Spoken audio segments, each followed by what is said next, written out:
So, I'm going to be doing a review of a comic that wasn't part of the Marvel Haul. In fact, it's not even a Marvel Haul at all. This is a comic I got on a whim, and I was just like, man, this looks interesting, so I thought I would give it a shot. I would give this a proper look and see what it would be like, and I was pretty impressed. That is Bloodrik. So Bloodrik was an Image comic I got on a whim. My local comic shop was doing like pre-orders for trades, and I was scrolling through, and I just kind of found this one. And I was like, oh, this looks interesting. You know, I'm always down for some like Conan the Barbarian-esque stories. I'm always down for, you know, a comic that focuses on, like, I'm not like fantasy is all fun and all, but like my favorite kinds of fantasy are like the ones like Conan the Barbarian, where it's just a dude who's just kind of like, he just wanders into shit. I also enjoy, like, again, like, you know, D&D and Lord of the Rings, even though that doesn't follow the Conan the Barbarian. Because the thing is like, I don't know what it is, but like, fantasy world stories all feel the same sometimes. The only ones I really kind of fuck with are, like I said, Conan the Barbarian, Lord of the Rings, Dungeons and Dragons, and I'm getting into Warhammer, the old world, Warhammer Fantasy, the original Warhammer series. So I started with 40k, and now I'm kind of working my way backwards.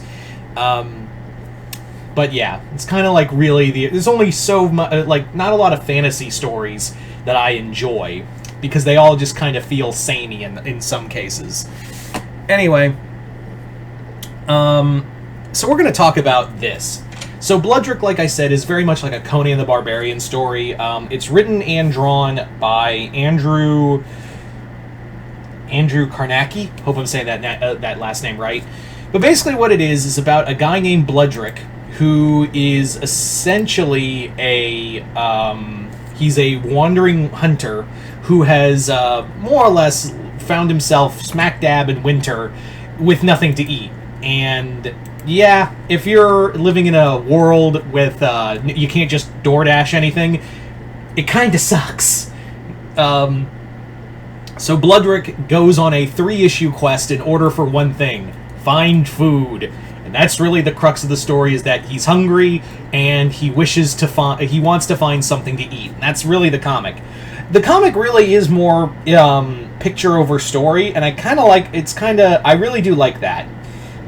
There is a lot of great, like, set pieces and whatnot. Let me see if I can find some artwork here that I can, because this is a mature comic, so I have to be choosy with my artwork, you know, with what art I show. Like, just look at that. Yeah, it's very James Stokoe, and I think that's another reason why I was kind of drawn to it, was because it was very like James Stokoe-esque artwork. And James Stokoe is a great writer artist who I really enjoy, and it very much reminded me of his artwork. I'm not saying Karnacki copied Stokoe. I'm not saying that at all. I'm just saying, like, it feels a lot like it. I'm just saying it really gives me that feel of Stokoe's artwork, where it's these beautifully detailed scenery as well as animals and lifeline, but also, like, it can go from zero to exaggerated and still feel beautiful. Like, there's a beautiful brutality, beautifully brutal artwork. That's the best way I could say, is beautifully brutal artwork. And I know what you're thinking. That's his whole thing, is that he just wants to eat. Well, it's kind of told from a blacksmith's perspective, and almost told like an old legend. That's what I kind of like the most about it, is that this comic is like kind of told like an old story of like a legend from this old blacksmith. And that's kind of cool. You do see, like, a few times, like, again, going back to Conan, where it's kind of told in old stories and whatnot. But here it's like, you know, here it's like, oh yeah, let me tell you the legend of Bloodrik, and there's a moral to this story in some capacity. It also has, while it's only 3 issues long, this is not a long comic. This comic does have some short stories too, and all of them involve Bloodrik going out to get food. That's really it. Again, it goes back to that, telling like a legend or a fable or something. So, yeah.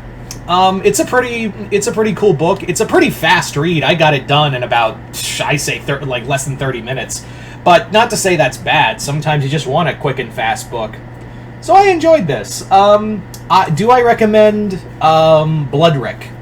That really depends on if you enjoy like Conan, things like Conan the Barbarian, or kind of like brutal fantasy. It does kind of, if you can tell by the art, by the titling, the title font, this is supposed to be like, it does invoke a bit of like folk metal. So you'll probably want to go and play like, I don't know, you'll want to go and play, oh, I don't know, Gwar after this or something like that, or another, or some black metal, like some Swedish black metal after that.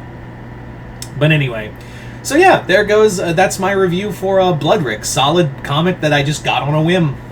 Yay! Sometimes I strike out. Sometimes I actually do pretty well for myself. But anyway, so you guys tell me in the comments below what if you guys have read this book somehow. Let me know in the comments below. And also, I hope you all enjoyed this review. And I'll be going back to the Marvel Hall soon. I just wanted to take a quick break because I was like, oh yeah, this comic's sitting here, and I bought that. I should probably review that. Anyway, so once again, hope you all enjoyed this. I'm Mr. Multiverse. I'll see you next time in Multiverse.